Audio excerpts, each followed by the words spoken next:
Olá, meu querido, aqui é o Pastor Fausto, estamos aqui mais uma vez, canal Amigo de Deus. E hoje eu quero falar ao seu coração sobre as 4 manifestações de Deus que mudam a sua história. A partir do texto de 1 Reis, capítulo 18, há uma sequência de manifestações divinas de formas diferentes.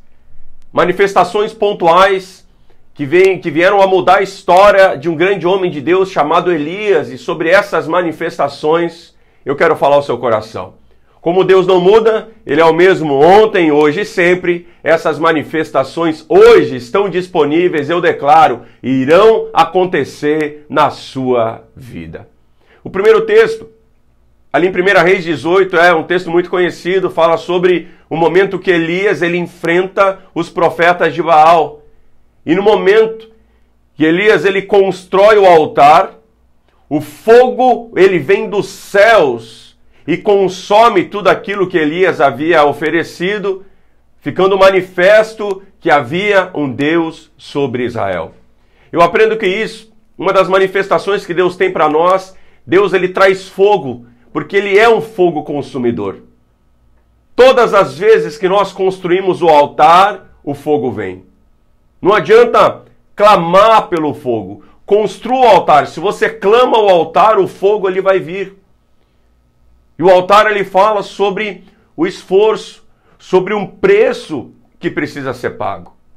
É o mesmo modelo ali que acontece quando o templo de Salomão ele é construído nas medidas, na obediência daquilo que Deus havia pedido. A glória do Senhor invade aquele lugar e toma a vida daqueles sacerdotes que estavam ministrando diante do Senhor. Quando eu digo para construir um altar, eu sei que talvez a primeira coisa que vem ao nosso coração é a questão do sacrifício. Mas a construção do altar ele tem a ver com obediência. A Bíblia declara, Deus ele prefere a obediência ao sacrifício. O altar ele precisa ser construído nos padrões divinos. E aí sim o fogo virá e receberá o seu esforço e o seu sacrifício. É uma coisa assim, eu posso comparar com dieta. A pessoa come mal durante 10 anos, destrói a sua saúde e em 30 dias ela quer fazer um sacrifício para consertar tudo, não é assim? Pois é, muitas pessoas têm uma vida completamente errada. Mas no momento que ela deseja a manifestação de Deus, a proposta dela é fazer um sacrifício, no impulso, naquilo que ela acha que Deus é obrigado a receber. Mas a construção do altar, ela demanda obediência. O parâmetro correto, Elias não construiu de qualquer maneira. Havia uma simbologia profética, houve um esforço muito grande nas pedras que Elias colocou para que aquele altar fosse construído. Elias pensou em tudo, nos mínimos detalhes. Deus ele tem muito mais prazer na obediência do que no sacrifício. Deus ele não tem manifestações contrárias à sua própria vontade, à sua própria palavra. Cristo declarou que quando nós estivéssemos nele, a palavra dele estivesse em nós, tudo aquilo que nós pedíssemos ao Senhor daria certo. São dias que, mais do que nós lermos a Bíblia precisa ler as nossas vidas. A Bíblia precisa ser o nosso parâmetro de obediência. Construa o altar na sua casa com os valores e princípios bíblicos e o fogo virá sobre a sua casa. Construa o seu ministério debaixo de uma obediência e o fogo virá sobre o seu ministério. A segunda manifestação, logo em seguida dessa, pela qual Deus vem mudar a história, trazer favor e livramento sobre a vida desse grande homem de Deus. Deus ele dá ordem a uma viúva que sustente o profeta. Você conhece a história, uma viúva muito pobre, mas recebeu uma determinação de Deus para que sustentasse aquele homem. Eu aprendo que uma das manifestações que Deus tem para mudar a nossa história é enviando pessoas. Quando nós oramos, Deus envia pessoas. Diz a Bíblia, não eu, mas a Bíblia declara que toda a criação está aguardando a manifestação dos filhos de Deus, não de Deus. A criação clama por Deus, Deus manifesta a resposta através dos seus filhos. Como é importante nós entendemos a ação divina através dos homens. Não por causa dos homens, apesar dos homens, porque convém, diz a Escritura, que a obra de Deus se cumpra através de vasos de barro, para que toda honra e toda glória sejam entregues ao nosso Senhor. Não haviam mulheres que abençoavam o ministério de Jesus Cristo com seus bens? A forma que Deus tinha para prover o ministério de Jesus também era através dessas mulheres. Não havia uma mulher que construiu o quarto para suprir as necessidades do profeta. Olha a importância das pessoas no ministério de Paulo. Nas cartas de Paulo, Paulo ele menciona o nome das pessoas que o auxiliaram, que arriscaram seu próprio pescoço por causa dele.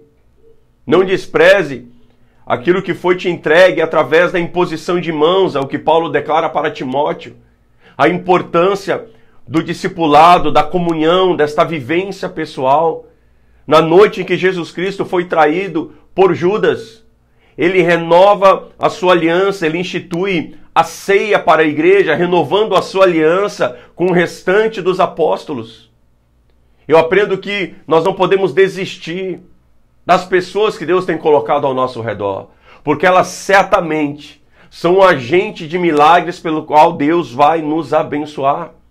Há dois sentidos nas pessoas que estão ao nosso redor hoje. Ou você é um agente de Deus para abençoá-las, ou elas serão, em nome de Jesus, um agente de Deus para abençoar a sua vida. Passado esse momento, então, a primeira chave é o fogo que desce do céu, construa o altar e o fogo virá. A segunda manifestação divina, a chave para o seu milagre, para a sua bênção, é ser alcançado pelas pessoas que Deus quer usar. E a terceira manifestação de Deus que muda a nossa história, quando Elias ele está na caverna, Deus dá ordem para que um anjo o sustente. Perceba nas Escrituras quantas manifestações e livramentos ocorrem através de anjos. Como Pedro ele saiu da cadeia? Através da intervenção de um anjo.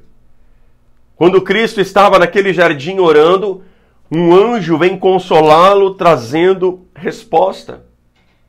Qual muitas vezes é a nossa dificuldade? É a dificuldade de Daniel, que orou durante muito tempo por uma resposta de Deus, e quando um anjo veio trazer a resposta, Daniel, que estava acompanhado de muitas pessoas, declara: eu, Daniel, fiquei só a contemplar essa visão. Porque por muitas vezes não compreendemos essa manifestação divina através de anjos. Não encaramos com a naturalidade que, por exemplo, Josué encarou ao encontrar um anjo. Ele declara para o anjo: você é dos nossos ou é contra nós? Olha a naturalidade com que Josué encara essa experiência. Quando o anjo se manifesta para Maria, e o anjo declara: salve a agraciada. E a Bíblia diz: Maria estranhou, não o anjo.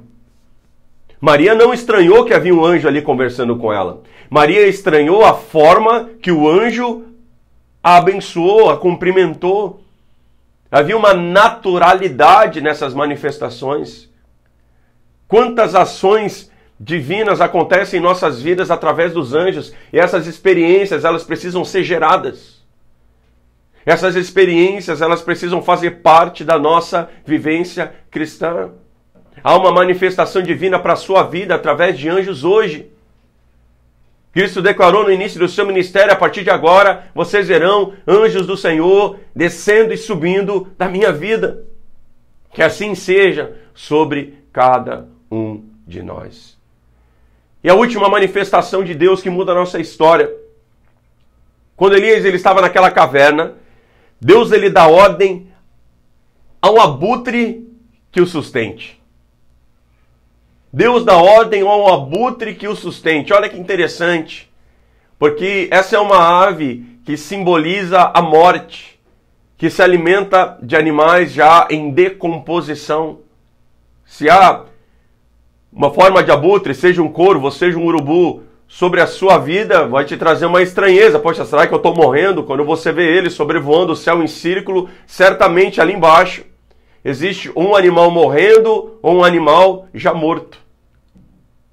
Pois muitas vezes, e essa é a última manifestação que eu quero falar ao seu coração, pela qual Deus muda a nossa história, é através dessas experiências que remetem à morte. Olha que interessante a forma que Jesus impulsiona os seus discípulos a atravessarem aquele mar, enfrentando uma grande tempestade, quando eles já estavam desesperados pela própria vida e não havia mais esperança neles. Mesmo os pescadores experientes que eram, já haviam perdido a esperança de vencer aquela tempestade. Naquele momento, Jesus ele entra no barco e acalma.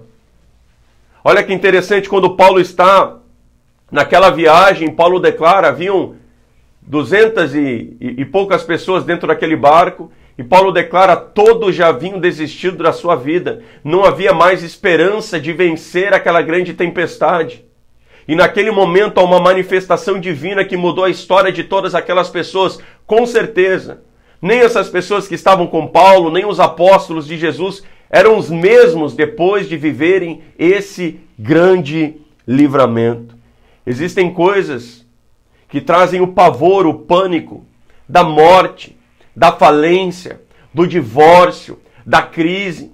Mas são situações que não vão nos matar. Vou declarar novamente, são situações que não irão nos matar, irão nos fortalecer. Jesus e os seus discípulos viveram uma experiência de quase morte quando tentaram apedrejá-los em Betânia e eles conseguiram fugir. Passado poucos dias, Jesus olha para os apóstolos e diz, vamos para Betânia. Vamos para Betânia ressuscitar a Lázaro. E os apóstolos olham para ele e dizem, Jesus, nós quase morremos. Certamente voltando para aquele lugar, nós seremos apedrejados até a morte. Seremos apedrejados até a morte. Tomé, tomado de um impulso de fé, porque ele não é só conhecido pelo Tomé, o incrédulo, ele também era um homem de fé. Ele declara, se Jesus vai, nós iremos com ele. E morreremos com ele se for necessário. Aqueles homens transformaram aquela experiência de quase morte em uma experiência de fé e uma experiência de crescimento. Cristo ele venceu a morte, conquistou a nossa salvação e nos habilitou hoje a termos dignidade para enfrentarmos situações terríveis, para enfrentarmos situações difíceis, para enfrentarmos enfermidades graves que serão curadas, para enfrentarmos crises financeiras que serão vencidas, porque maior é aquele que está conosco hoje do que aquele que está no mundo. Eu gosto muito de um texto que está lá no livro de Esther, no capítulo 4, quando olham para Esther, numa situação onde a morte estava muito próxima do povo de Deus, e olham para Esther e dizem, será que não é para um momento como esse que você foi preparada? E eu te digo, talvez hoje, em meio à crise, em meio a uma expectativa de morte, não é para isso que você foi preparado? Para que através dessa circunstância você glorifique o nome do seu Deus? Não foi quando o anjo da morte passou pelo Egito que o povo do Senhor saiu abençoado e próspero daquele lugar? Existem manifestações divinas para provar o nosso coração, para ver se nós vamos enfrentar com fé essa situação. Guarde essa palavra no seu coração, essas manifestações de Deus, querido. Seja abençoado através do próprio Deus, trazendo fogo dos céus sobre a sua obediência e trazendo vitória. Seja abençoado através das pessoas que Deus tem colocado ao seu redor. Viva hoje a manifestação de anjos do Senhor que trabalham a favor daqueles que creem no Evangelho. E seja hoje, em nome de Jesus, alguém que faz das trevas luz, da morte vida, da enfermidade cura, da miséria crescimento. Glória a Deus, se inscreva no nosso canal, tem um material muito legal, fique à vontade, deixe o seu like, deixe o seu comentário, se tiver alguma dúvida, ela será respondida também. Todas as terças e quintas tem uma palavra nova aqui no nosso canal. Seja você também um amigo de Deus. Deus te abençoe.